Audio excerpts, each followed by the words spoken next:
Here. Vice Chair Harvey. Present. Commissioner Cook. Present. Commissioner Moore. Present.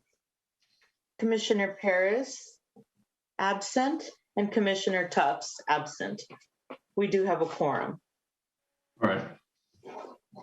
I noticed on the agenda, on the roll call part, it didn't have Commissioner Paris's name. Just a typo, no big deal.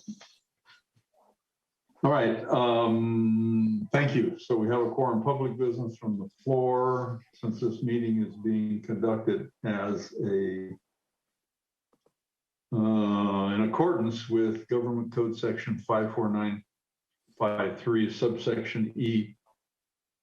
It's conducted telephonically and audio streamed via channel 28 and via the city's website. There are no action items to vote tonight. However, the public is invited to participate and give their input relative to whatever is on the agenda or non-agendized items. So the only thing we have tonight, if I understand it correctly, is a presentation on the VMT, vehicle miles traveled and mitigation fee program from Mr. Baker, I guess. If he's on, I don't see him. That's the name of the consulting firm, Chairman. It's Michael Baker and Associates, but we do have Ms. Dawn Wilson that is on the call this evening to give you that presentation. Oh, okay. All right, Ms. Wilson.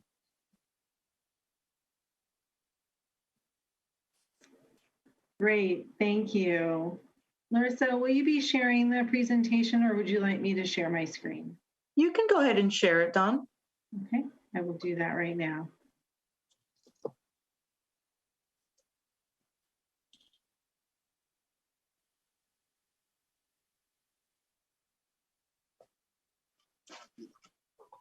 All right, you could just confirm that you can see that okay? We can see it. Wonderful, thank you. Well, good afternoon. My name's Dawn Wilson. I'm the Transportation Planning Department Manager for Michael Baker International, and I've been involved with the city's vehicle mile travel and mitigation fee program. So thank you for having me here with you tonight to talk about this interesting topic. Yeah, so we get that to go forward. There we go. Thought I could start here by talking a little bit about the background on transportation analysis reports. So up until about 2013, most transportation studies for CEQA really focused in around a metric called level of service. I'm sure you're all very familiar with that, which really focused in on things like vehicle delay and intersection or roadway capacities. The transition to VMT, which is our subject for tonight, really didn't begin until around 2013. And it really went into effect after 2020 or in 2020.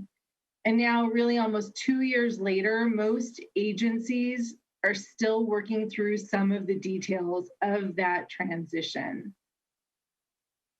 I think that's on this one.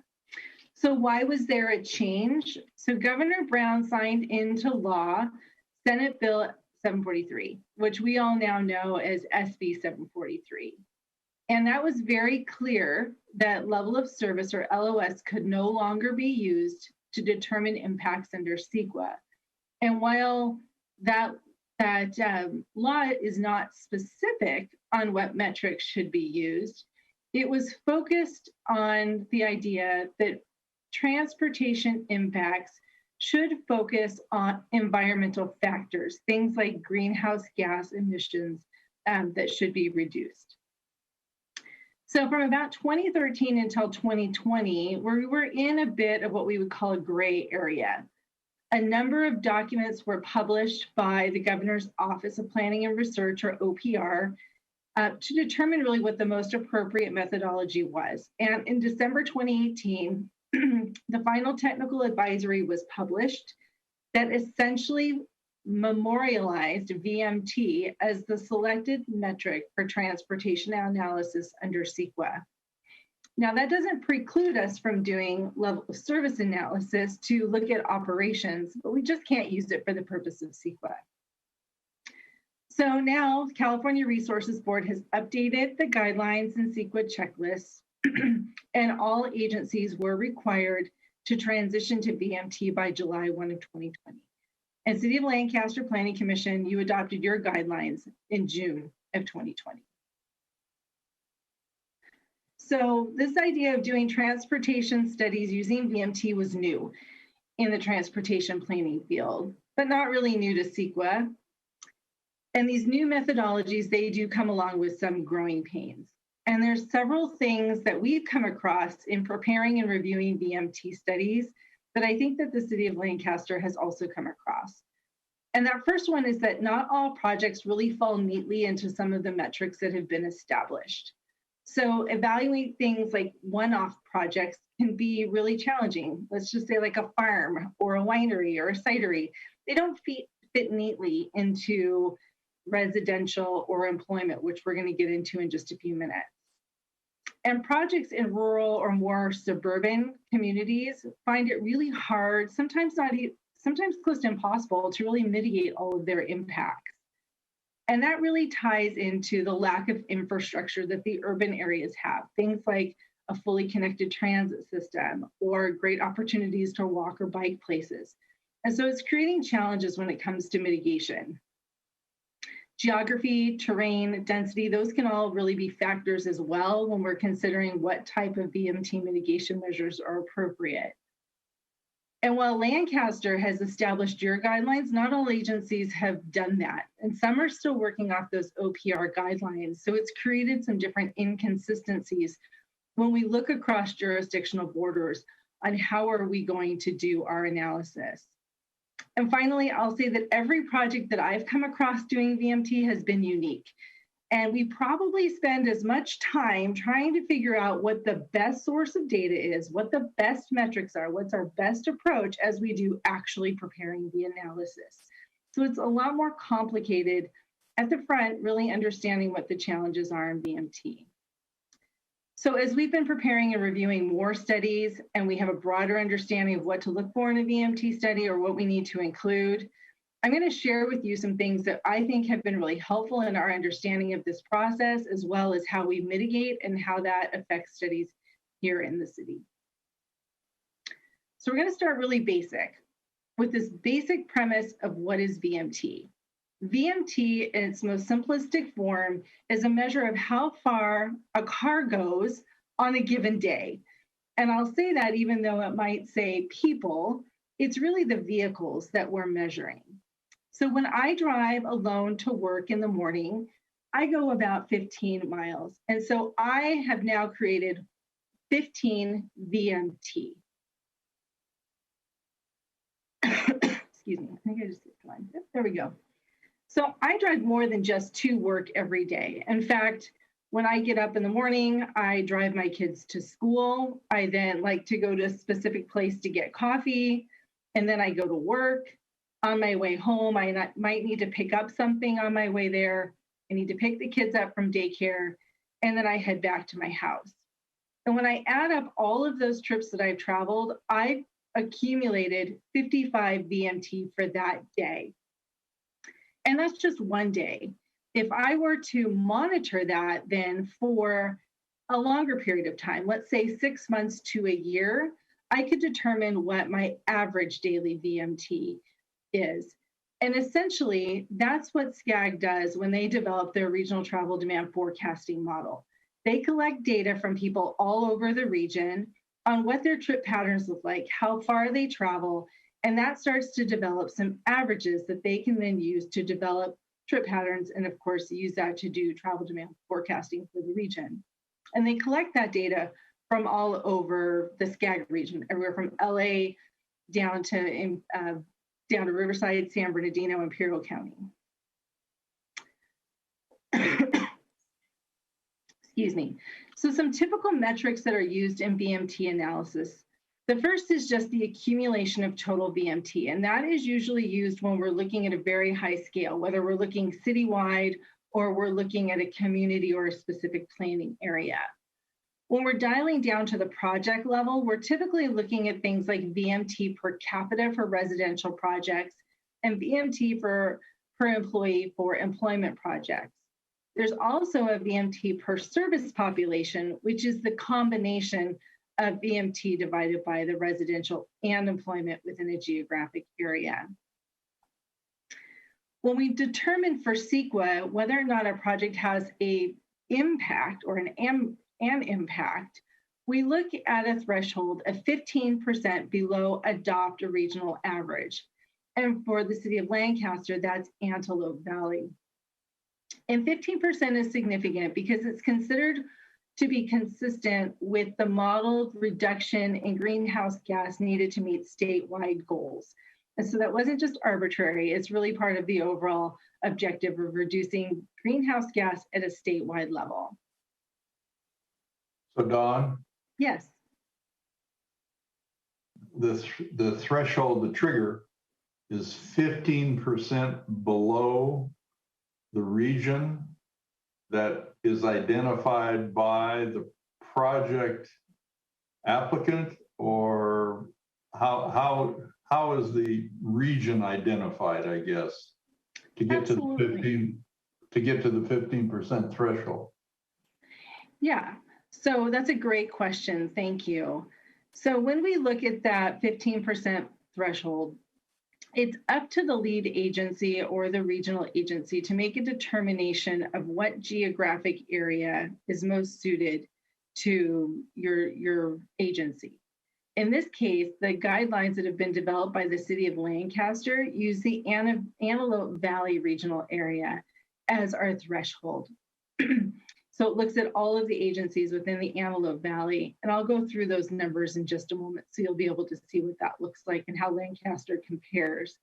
But you use 15% below that average to determine what your threshold is. So, yeah. So when you have a portion of the population that drives outside of the region, how do you capture that? So do you mean outside of Antelope Valley, correct? Yes. Yeah. Mm-hmm. How do you capture those numbers? Sure. Yeah. So the SCAG model, when we look at all those trips, the SCAG model covers all of Los Angeles County and all agencies within the region. And so the model connects to all of those and assumes trip lengths based on different types of trip characteristics. So some of those trips are accounted for people who drive down to Los Angeles, who might drive to San Bernardino. When it goes outside of Los Angeles County to the north, there are factors in the model that take that into consideration when we look at those trip lengths. So yes, those are accounted for. And who created the model? SCAG creates the model, and it's based on household surveys that are conducted in the development of the model as part of the regional plan updates. And it's updated every time the regional plan is updated. So if the state created it, it must be good then, huh? Actually, it's not even the state, it's SCAG. So that's the Southern California Association of Governments. So it's even smaller than that. So if you have agencies within the state who don't have a plan, what's the reliability of the model? Yeah, and that's always a challenge that SCAG has to face because they have what are called external connectors to models that are outside of our region. So Kern County, for example, has a regional model as well, and they may participate with other agencies. So we collect information from the two models and you blend those together to figure out what your external trips look like. But the fringe is really challenging, and it's challenging for all the regional travel demand forecasts. But we have different information that's embedded in the model that helps smooth out some of those trips. Dawn, I have a question regarding that from a greenhouse gas perspective, carbon footprint. If this model is primarily based on someone out, a governing factor or municipality outside of the Antelope Valley, wouldn't it behoove us in the Antelope Valley, both twin cities that I call us, on the Lancaster in this case, that we would also do our own independent studies as well? Because that way we would be able to find out if we are reducing our carbon footprint, or, you know, as far as metric tons. Though, I mean, I would think that that would be a good thing, that we would start to measure that as a city. I may rely on Jocelyn just in terms of a city perspective on that. But what I can say is that as you go through the model development, all of the local agencies have an opportunity to participate and provide input on the data that's being used in the analysis. And each city is looked at. You can pull all the information for your city or for a region specifically from that model, but it may not be specifically calibrated or refined to the level that I believe that you're speaking of, Ms. Harvey. Okay. Jocelyn, do you have any perspective on that you wanted to share just from a carbon footprint standpoint? No, and a lot of the modeling that we use is developed by SCAG, and we use it for things like greenhouse gases and transportation planning. And the city is heavily involved with SCAG and the various committees that do these models and produce the information. So we do have a chance to provide comment and to provide input. Yeah, because I think this is a perfect opportunity, because it dovetails into us being a net zero city, if you will. I think a lot of that dovetails is that same story that we want to articulate. So but that's the reason that I was asking. Thank you for that. It's a great question. Okay, if you don't mind, I'll just proceed. If you have any other questions, please feel free to stop me at any time. So as I mentioned, and I think the discussion we're having ties right into this, when SCAG does their result, when they do their modeling, they look at things at a census tract and then at a traffic analysis zone level, which is kind of the boundaries of different planning areas. And what we look at is how people travel within that census tract or the traffic analysis zones to come up with these different averages. So whereas I might drive 55 VMT per day by myself in my car, my neighbors might travel different distances, and most likely they do. And so what we do is come up with an average for a geographic area, either a census tract or a TAZ, to come up with that, to come up with these numbers. We'll go on to the next one. So in developing your guidelines, you have a series of metrics that we use to determine whether or not a project has an impact. And this table is a good summary of those different metrics. So they're consistent with what I was explaining before, which are very typical. For residential projects, you use the home-based VMT per capita. For employment, you use the 15% below the AVPA baseline VMT, home-based work VMT per employee. That's a mouthful. So basically the home-based VMT, trips that are made from your home to work, and divide that by the number of employees that are in that traffic analysis zone. How many people go to work in the zone, divided the total number of VMT of the people who work in that zone divided by the number of people who work in that zone. Regional transit, retail is service population. Mixed use projects might include a number of different calculations. Land use plans are total VMT, and then it goes on. You can look through those, but these are all in your guidelines, and it's what we use in our transportation studies to determine whether or not a project has an impact. So this gives you an idea of the thresholds by each of those different metrics. And as you can see across the board, the city of Lancaster is lower than the regional average in all categories, in service population, in per capita, and in employment. And down the right-hand side, you can see what the thresholds of significance are in each of those different categories. And as I mentioned, the city uses the AVPA as your threshold. And so the threshold for service population VMT is 34.85, residential is 17.85, and for employment, it's 9.35 VMT. So all of the different traffic analysis zones, or TAZs, that are located in the city of Lancaster, and these are based on the SCAG model, were evaluated to determine if they are at below or over the threshold of significance. So this map shows the areas in blue as the areas that are 15% or more below the AVPA residential threshold. So the per capita threshold. The areas that are yellow and are red are above that threshold, with the yellow being between 0 and 15% above the average, and red that, I'm sorry, below the average, and red are those that are above the average. So when we're looking at transportation studies, the areas that are yellow and red are most likely to have a significant impact when we're looking at projects throughout the city that are residential. When we look at office, we see the same color scheme. And again, the blue is the area that falls 15% below the average, and the areas that are red and yellow are either 0 to 15% below the average or above the average.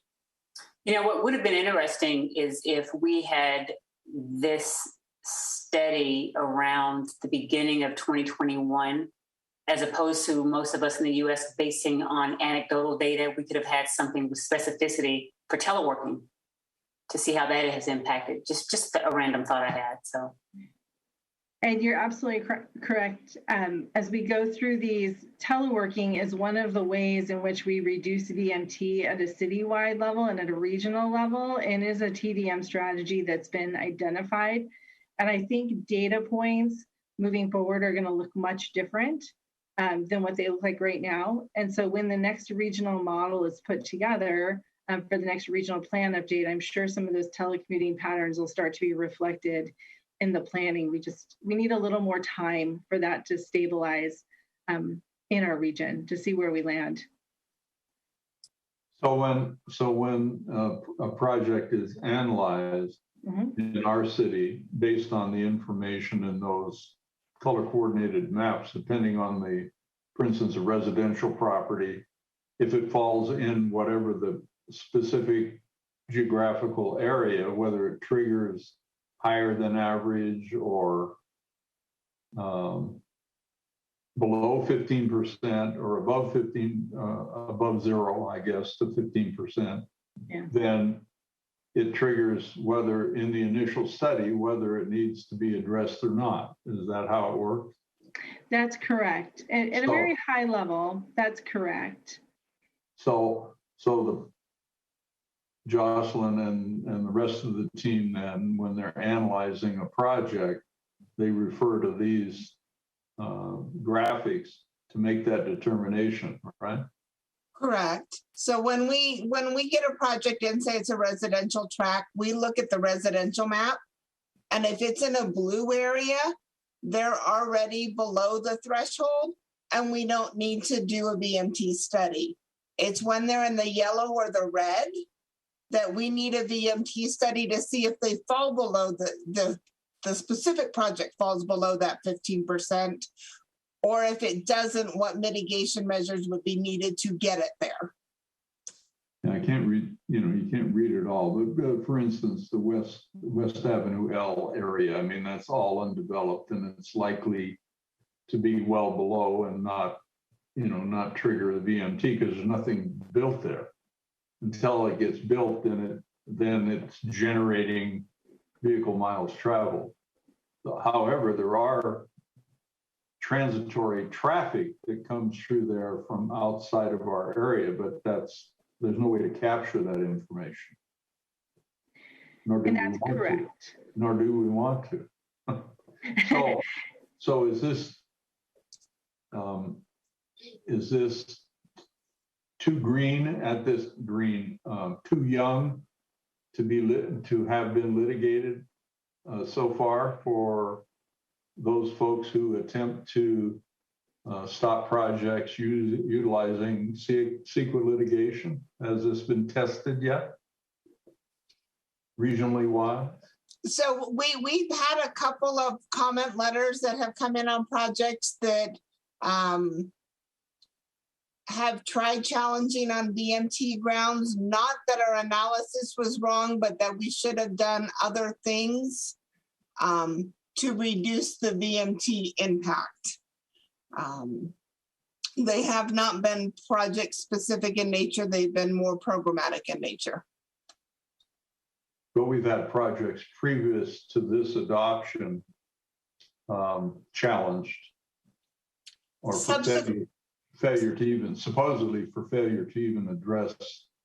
Right. The projects came in, had their environmental review after we adopted our thresholds, Right. so after June of 2020. Right. All right, thank you. Sure. Okay, so when we think about projects that might have impacts and the need to reduce VMT, again, there's a very basic calculation on how VMT is calculated. And so reducing it falls into two categories. We either need to reduce how far the car is going or how many cars are on the road.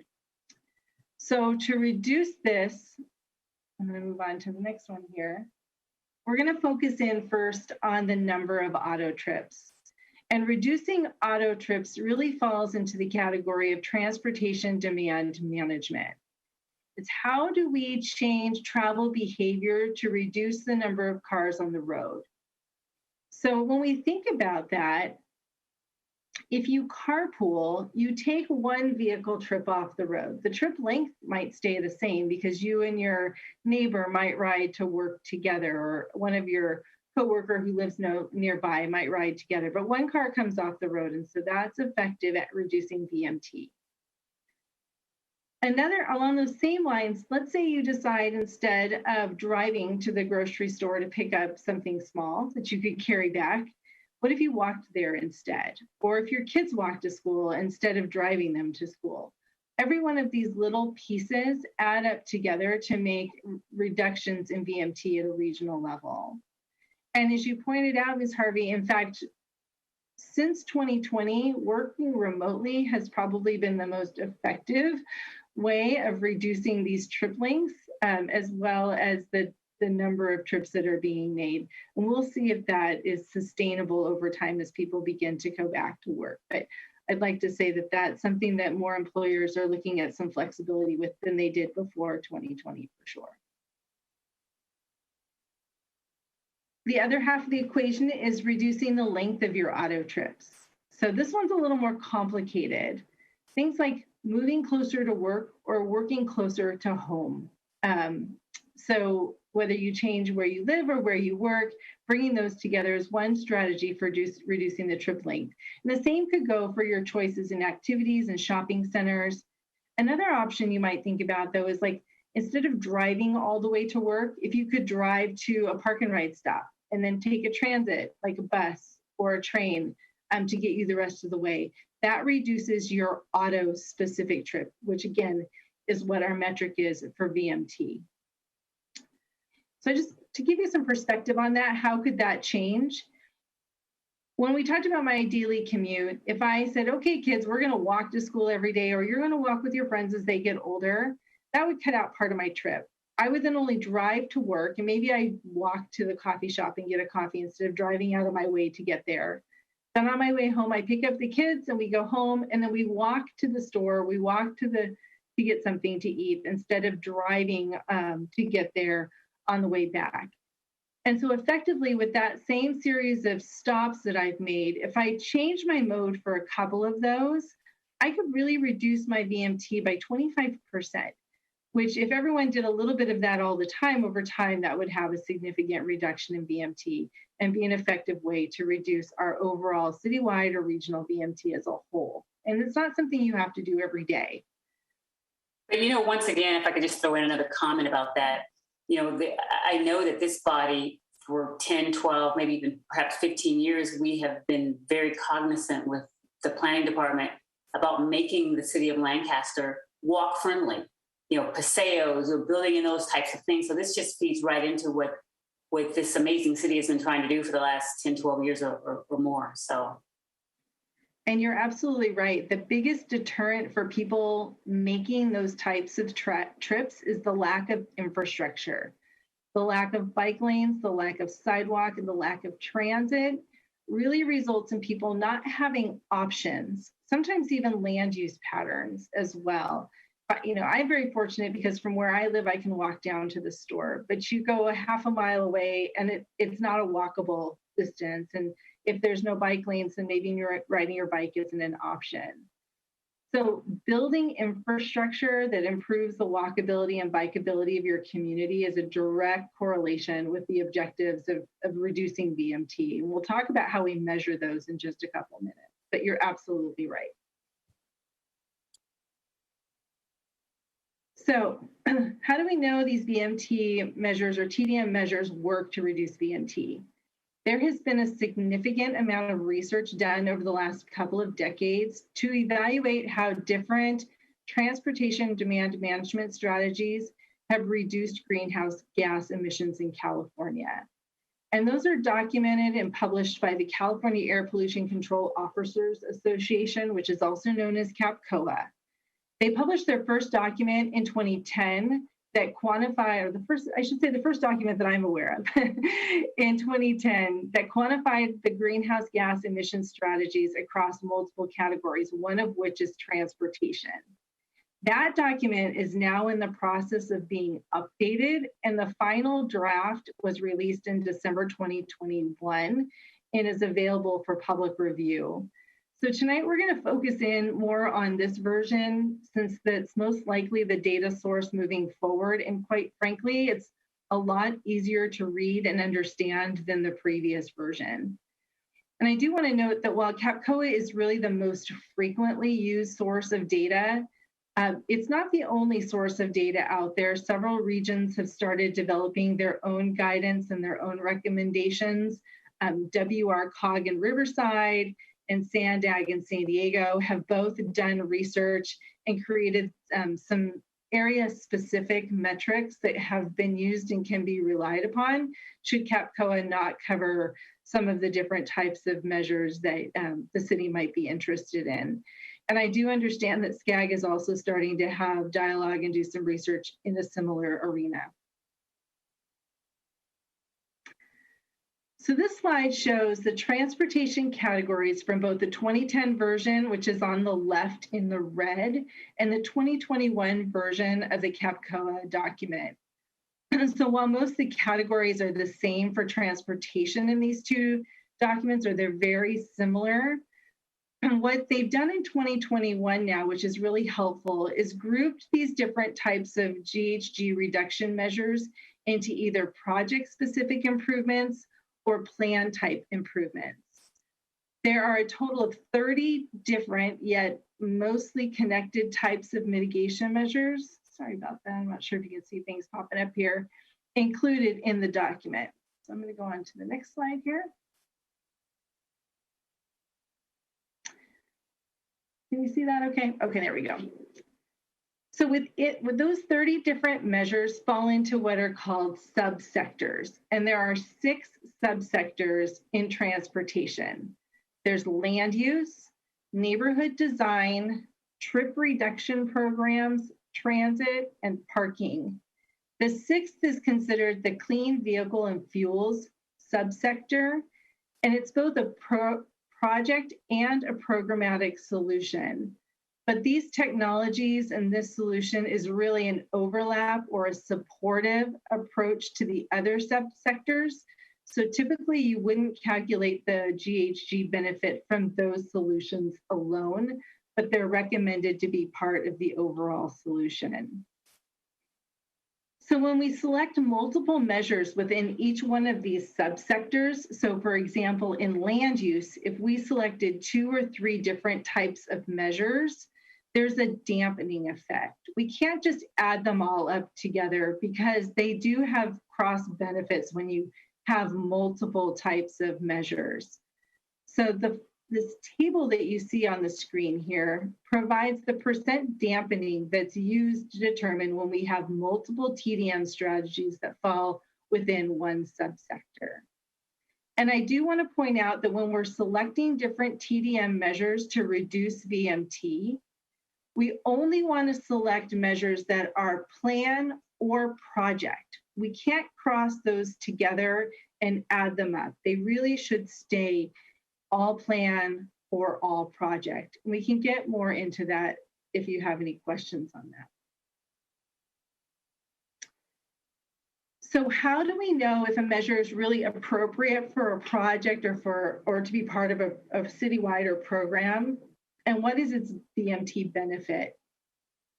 So in the 2021 update, there's some really nice sample sheets or discussion sheets for each of the different measures that fall into the different categories. In this case, we're going to focus in only on transportation and the GHG benefits of those.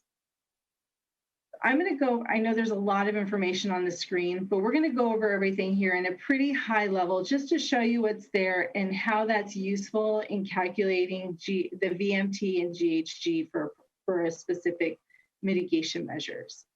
So I'm going to start up here in the left-hand side. And this yellow area and this chart shows you that for a trip and bike facilities, the maximum GHG potential is 4.4% reduction. Now you might be asking yourself, well, why aren't you calling this VMT? We're going to talk about everything in GHG, and I might accidentally swap them out because for the most part, VMT and GHG are the same when we're looking at the reductions, but sometimes they're different. And I'll show you later on the next slide how we determine if it's the same. But all of these are based on GHG reductions. So it's first important to know what the maximum is. The second thing you want to know is it appropriate for a project or is it a plan level measure? In this case, providing trip end facilities for bicyclists is definitely a project. That's adding things like bike racks or showers or storage facilities for bicycles that might help encourage people to ride their bikes to work. The next spot is up here on the right-hand side, and here is the GHG reduction formula. This is how we go from that maximum percentage to something that's more site or project specific.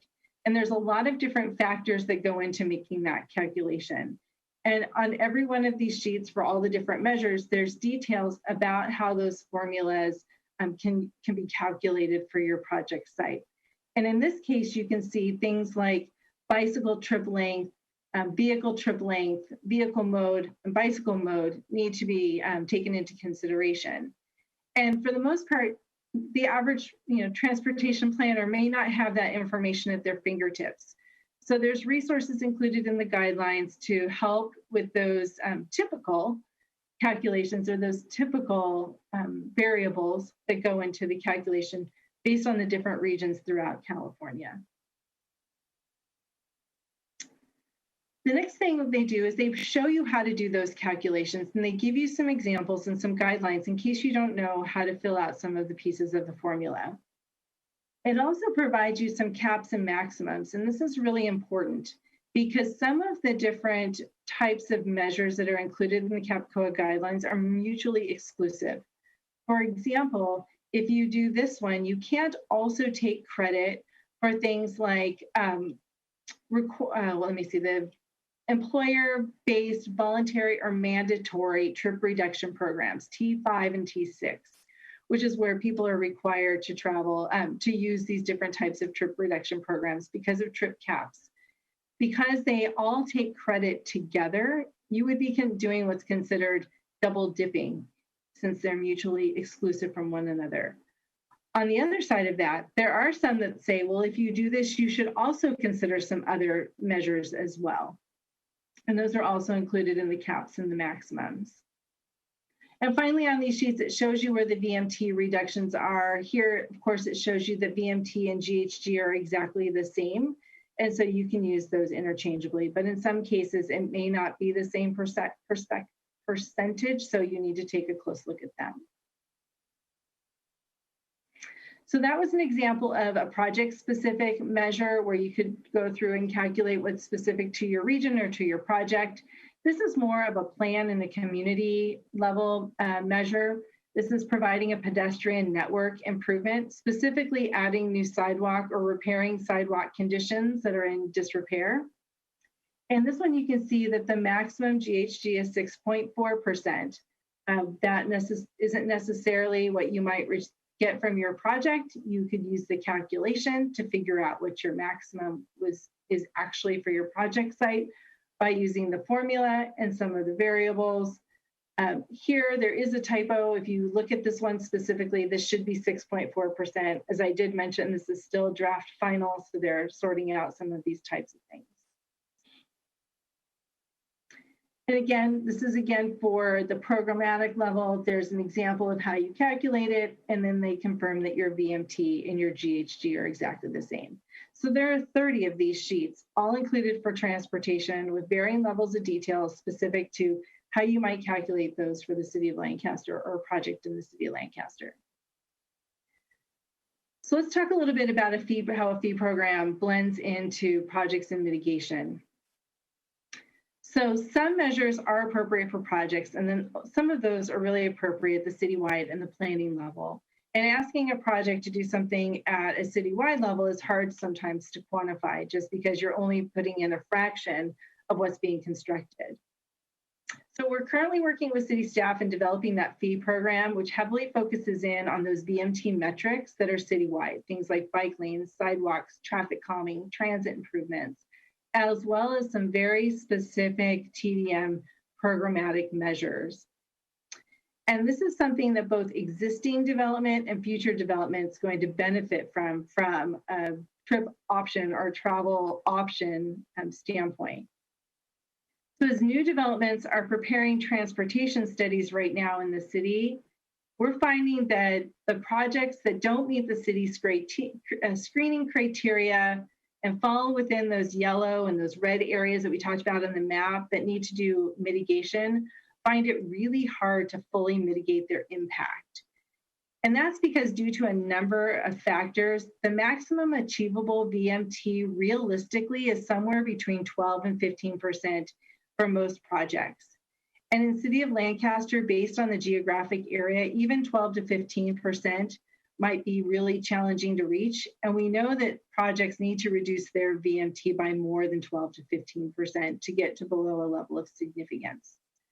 So a fee program would be intended to help deal with these challenges of mitigating the impacts at a citywide level. So how does the fee program work? Well, we're still really in the process of developing all the details for the fee program. And there's still things that we need to really iron out. But this is going to provide you an overview of the process that we've been going through to find a good solution for the city of Lancaster. So we've gone through and calculated the cost attributable to all of the capital costs, such as sidewalks, bike lanes, traffic calming, and transit, within approved documents at the city or the regional level. We've also looked at a select number of programmatic programs, I'll say, or mitigation measures that have capital costs associated with them. Oops, here we go. We've also looked at how much VMT will increase into the future, and we've compared that with some baseline to determine just how much growth is expected to occur from a VMT standpoint within the city. And dialing that in even further, we've looked at how much is attributable to projects that fall within those red and yellow areas. And we'll show you that chart in just a minute. And so when we look at those and we divide the cost by the VMT, we come up with a fee for future projects that fall within the areas that are yellow and red within the city. So this just gives you a perspective on the number of projects that we did the cost estimating for. This is all the bike-specific roadway improvements, the pedestrian-specific improvements, and traffic calming, as well as off-street paths in the city. We've accumulated all the costs based on studies that have been completed and some estimates of cost for those improvements, and we've come up with a total. We've also taken a look at the total growth in VMT between 2021 and 2040. We've also taken a look at how much growth is going to occur in the non-exempt zones. Those are the areas that are red and yellow, not the blue areas. And what we found is that the VMT increases in the city that are attributable to those areas that are yellow and red are about 51% of the increase in the citywide VMT. The remaining is just based on general growth in VMT that occurs over time through development throughout the city and development around the city. Oops, sorry. So what we know is that if development's going to pay for approximately 51% of the improvements, there will be additional funding needed to help fill the gap, fill up the rest of that, whether it's through additional fee programs, grant funding, or other programs to help fund an overall program to implement TDM strategies and capital improvements in the city. So what are our key takeaways today? Obviously, VMT is going to be required under CEQA. We don't foresee that going anywhere. And so all of the studies that we're going through now, I think we're continuing to learn and grow and identify solutions to go through that process. Mitigation is going to occur through transportation demand management solutions and construction of infrastructure. And we've talked a little bit about how we quantify those. Both plan and project mitigations are effective, and so projects should still be looking at ways to mitigate their impacts by doing project-specific mitigation measures as well as the fee program. And then as we look at the new research that's coming out in 2021 and looking forward, I think a lot of data is going to come out over the next 5 to 10 years to continue to quantify the VMT. But the best data we have right now is updated in that CAPCOA document from December 2021. And if anyone would like a link, I would be happy to share that in the chat, or Jocelyn, I think you have that as well. We can certainly get that to all of you following the meeting if you'd like more information.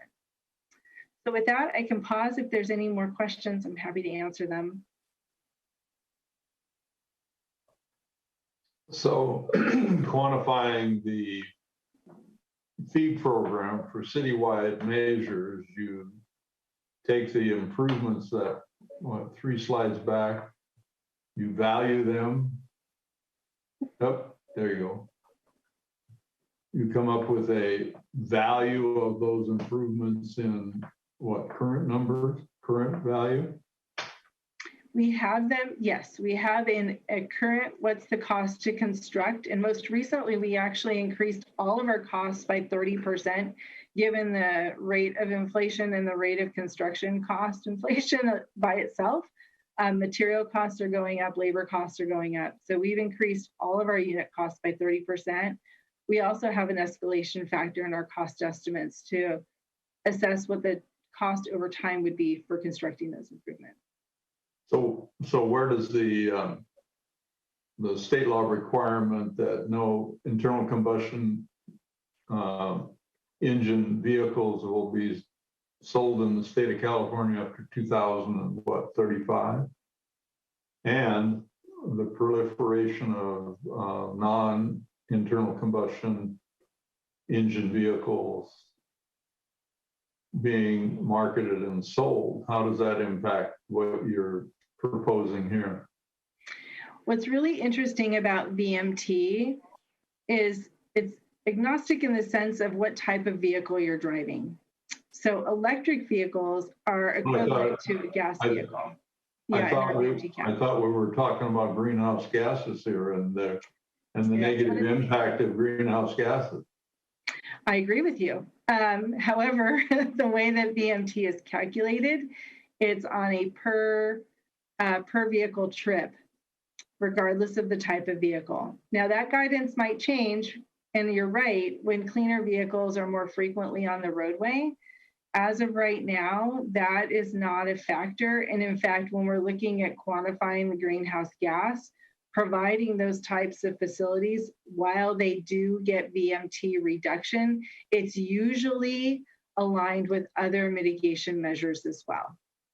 So Chairman Bowles, that's why I asked the question earlier about metric ton measurements. I think if that were the primary focus, that ties right into GHG, the MTQ or square, that formula.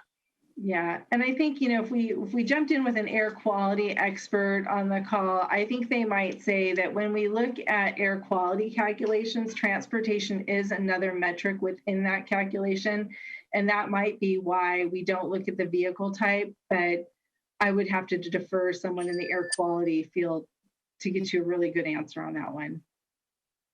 So all these capital improvement projects that you have identified on here are not necessarily in support of reduction of VMT, but quantify it based on the perception of need by the municipality.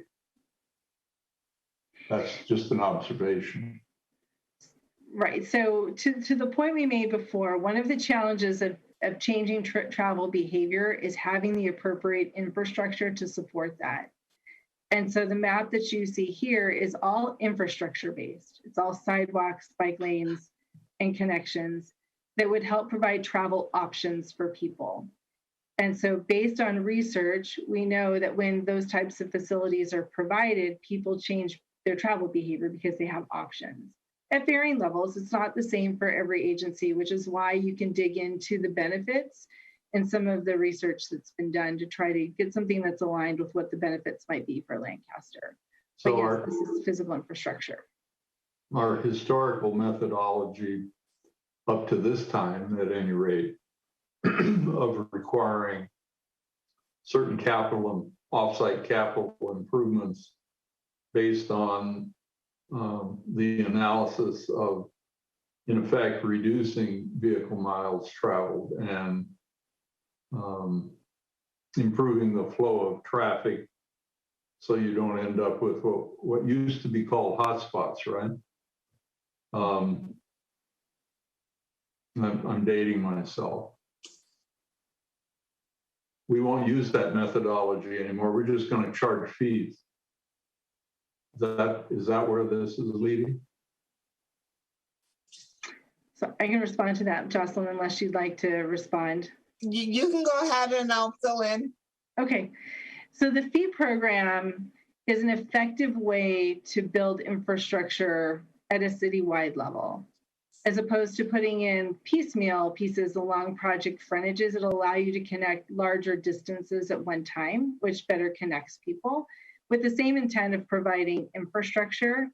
At the same time, projects should still be required to do some of those project-specific improvements that will encourage people to change their travel behavior to complement the type of infrastructure that the city would be focusing in on with the fee program. So it's both sides. Mm-hmm.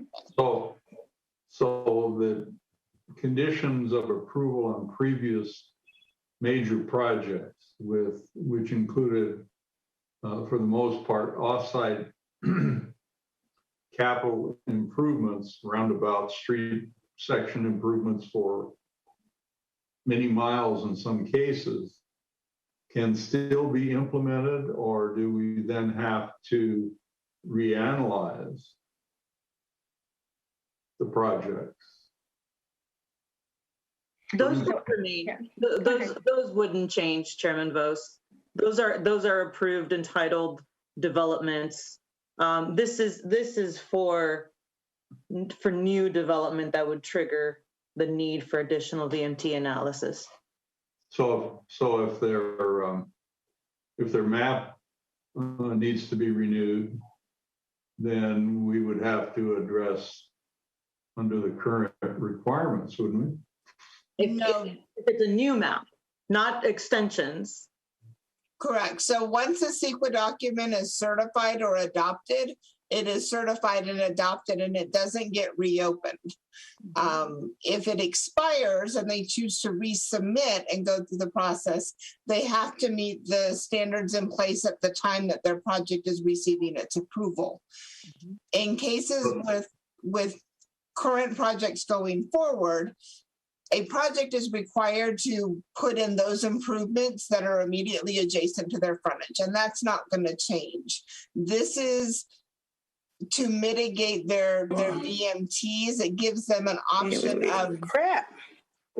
I gotta figure that out. So it gives them an option to be able to mitigate if they cannot put in improvements in the vicinity of their project that would get them below that threshold level. So if the municipality received major capital improvement funding for various projects that are in the pipeline, that potentially could affect the calculation of these capital improvement fees under this program? Have we taken those into consideration when we valued this page 26? No, because at this point in time, we don't have a way of knowing what grant fundings we will or will not get. This takes into account all of the development or all of the planned improvements that have not been constructed yet. But it also acknowledges that the amount of revenue that this fee program would generate isn't sufficient to construct all of these improvements. So if we were to get a grant or other sources of funding to do one specific improvement shown on this map, it would free up the funding to be able to use in other locations on the map. But we would have already potentially collected fees in advance, which were supposedly to address those mitigations, which may have been capitalized through other resources. Right? So if I could just, yes, that is true. We'll be collecting fees, but I'm going to flip to I'll flip to the screen right here. So as part of a fee program, we can only collect fees from developers to offset their impacts. And in this case, we're looking at citywide growth in VMT and a citywide benefit from the TDM projects that we're talking about, those capital projects.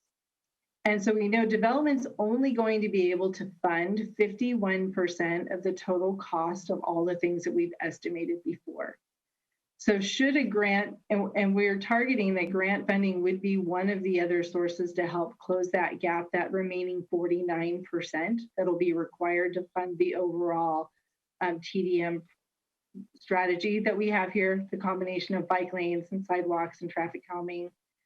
So if funding comes in for one aspect of that, then the fees that are being collected can continue to construct other things that are included in the program that are specifically identified by the projects that are shown on that map. So it doesn't have to be a percentage of the cost of that particular project, but it just has to be a percentage of the overall plan that's being identified, or the projects that are being identified. So grant funding is a part of our program.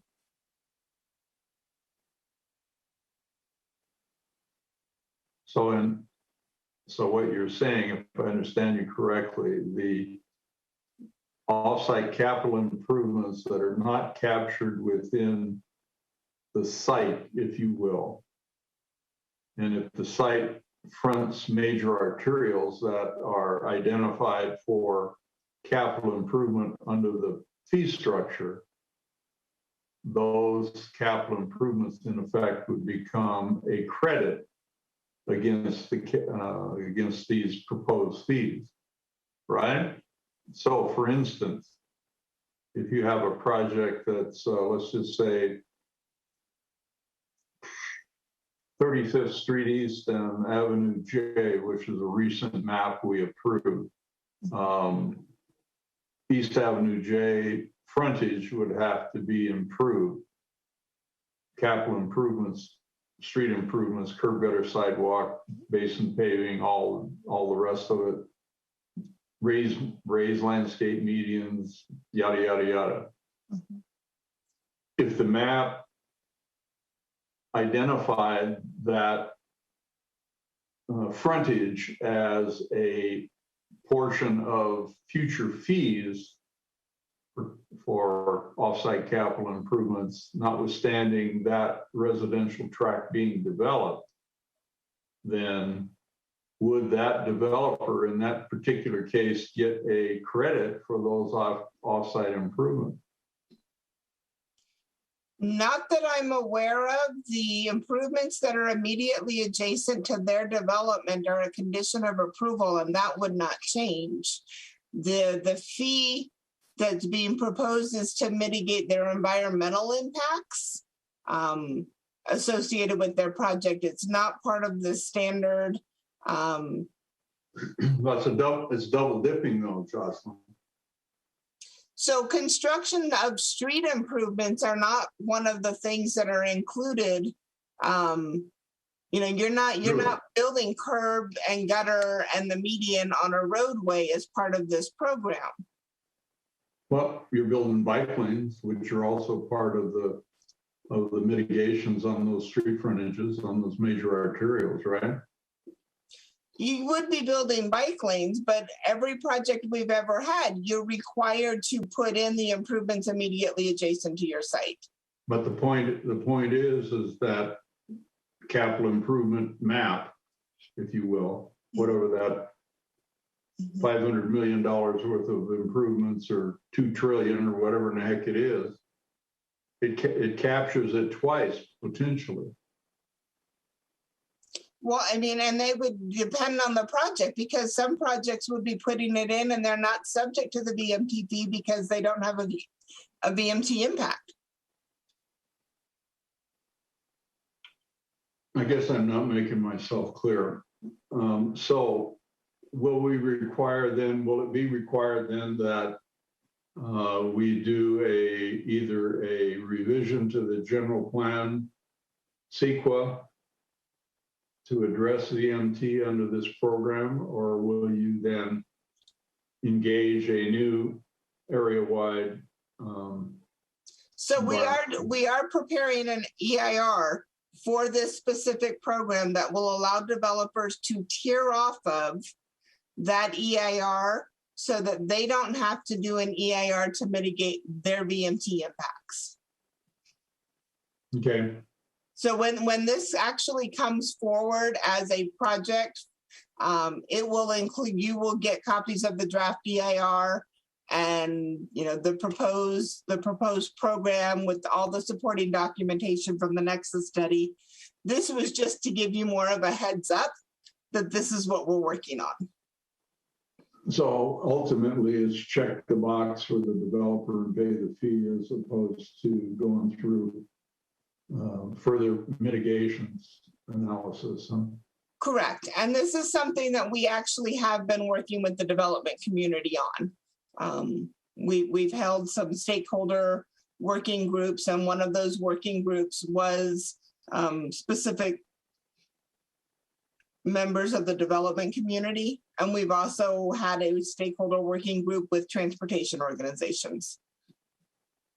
Chairman Vosen, it's also, I think, worthy of mentioning that there are a couple of projects that are currently in the queue that you will see in a few months that had to do their own environmental document that did mini EIRs for the purpose of addressing VMT. So you'll see that in the next few months as well. To move their projects forward faster than we can adopt ours, huh? Correct, because we couldn't come up with sufficient mitigation to reduce their VMT to the amount that it was required to be reduced. Very good. I'm still not convinced that it's not double dipping somewhere. Somebody's going to have to explain that to me on a visual that I can read. Yeah, and Chairman Vos, that's a good point. I think we can go back and work that out with the team. If it does in fact mean that a developer will get a credit, then we'll explore that definitely. I mean, I'm not necessarily suggesting that they should get credits, but if I was writing the check, I'd want to know that it was equitable. Just because a certain amount of the development community nods their head, as we know, a large number of the residential tract development are not actually developers; they're mappers. They don't grow buildings out of the ground.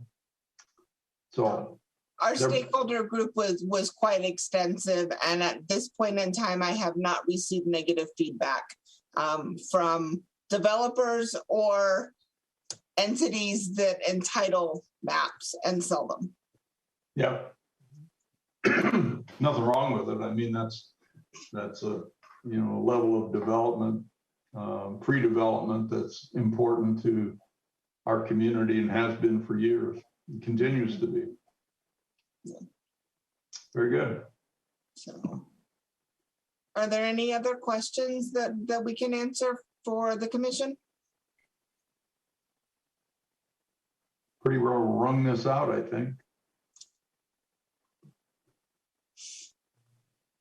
And it is, Chairman Bose, a very, unique and progressive approach. The team that is working on this, Michael Baker and, Dawn and her team have really done a great job in putting this all together, looking at other cities, other communities, looking at best practices, taking the feedback from stakeholders and staff. And it's been a pretty rigorous process that the staff and that the team have gone through. So we wanted to make sure that the Planning Commission, because it is complex and complicated, we wanted to make sure that you all got a preview at least of what is going on in the background for this effort.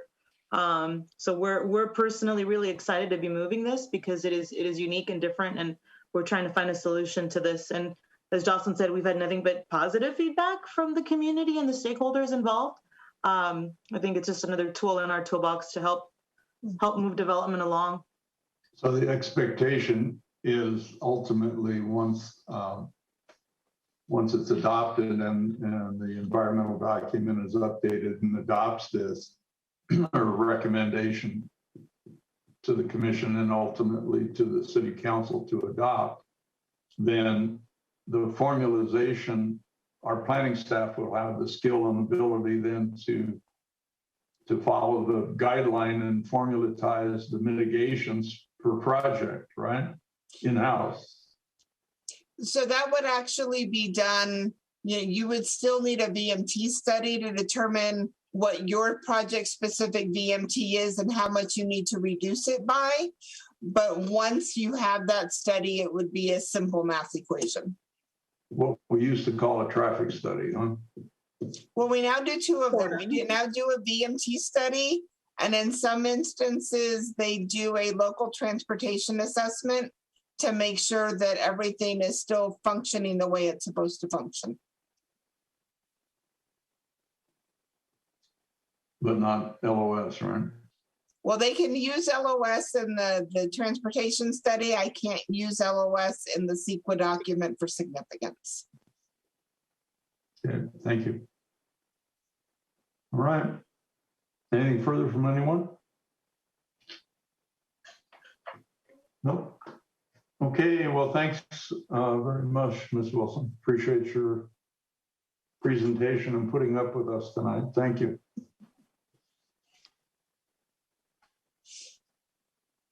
My pleasure. Do you have anything else, Ms. De La Cruz? I do not. Next week, we will, just a reminder, we are meeting in person in the council chambers. It will be our first back to in-person meeting, so hopefully you can all be there. If not, please let me know to confirm a quorum. The agenda is light, just a couple of items, actually 3 to be exact. Pretty straightforward items, nothing overly complicated. And that is all that I have for tonight. Thank you to all of you for letting us give you this presentation. And I think we talked about having an update on the actual track map production activity on the new construction, residential new construction. We do have that as well on that agenda, Chairman Bose. Okay. Maybe in the future also we could have a presentation and discussion of the Western Joshua Tree mitigation issues and how that might well impact our future growth in our community. I think we can do that.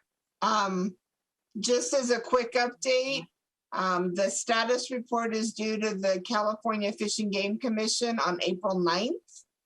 And they're anticipated to make a formal determination at their June, I think it's June 15th and 16th, Fish and Game Commission meeting. And the Fish and Game Commission are appointed folks, governor appointed folks, right? I believe so.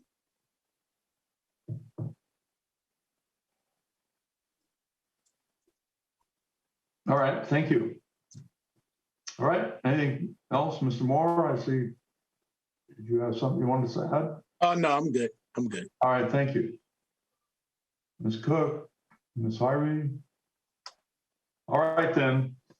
We'll adjourn. Thank you. All right, thank you. We'll adjourn. Thanks for your presentation. March 21st at 5 p.m. in the council chambers. All right, thanks very much, guys. Thank you. Thank you. Enjoy. Thank you.